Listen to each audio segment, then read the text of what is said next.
I'm a Muslim. I'm a revert Muslim. I reverted to Islam about 13 months ago, and I want to tell you the story today of why I chose to revert to Islam. A little over a year ago, I had been traveling around the world country to country with a business partner of mine at the time.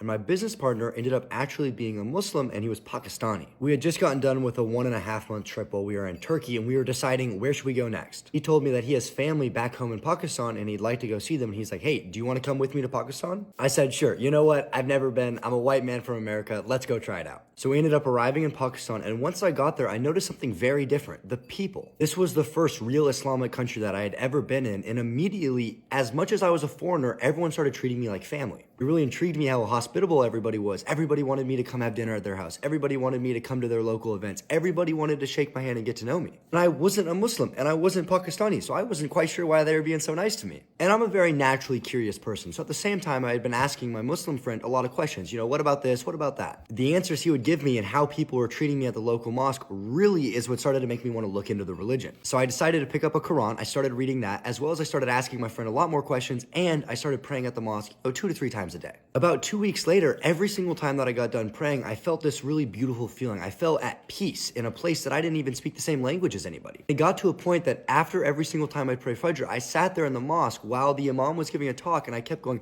I want to take my Shahada. I want to do it. I want to become a Muslim. But I was so scared, and I didn't do it for 2 weeks. Every single day I said, okay, today's the day I'm going to take my Shahada. And then right as I was going to do it, I kind of wussed out. I didn't end up doing it, and I went home. Now, one day after not taking my Shahada again, even though I wanted to, I went home, I left the mosque, and I started taking the elevator up to our house. Right as I got to the top, the elevator shut down and all of the power in the entire building went off. So I was stuck there in the dark, and the first thing that came to my mind of what I should start doing is making salah. So all I did for 15 minutes was just pray. I was like, well, I've got the open time. I might as well just start doing it. I was praying for guidance. I was praying for signs. I was praying for protection. And then right as I got done praying, I noticed that even though the power was off, the elevator door would still open. And I noticed this whole time when I thought I was stuck in here, I wasn't even stuck in the elevator. My mind went, there's no way that for 2 weeks I've been wanting to take my Shahada. Right after saying I'm gonna do it, the whole power goes off. I think I'm stuck in the elevator. And the first thing that I go do is make salah. And I didn't even have to. I could have left the entire time. I was like, okay, I'm gonna go inside. I'm gonna go onto YouTube. I'm gonna look up, how do you take your Shahada? And I'm doing it right now.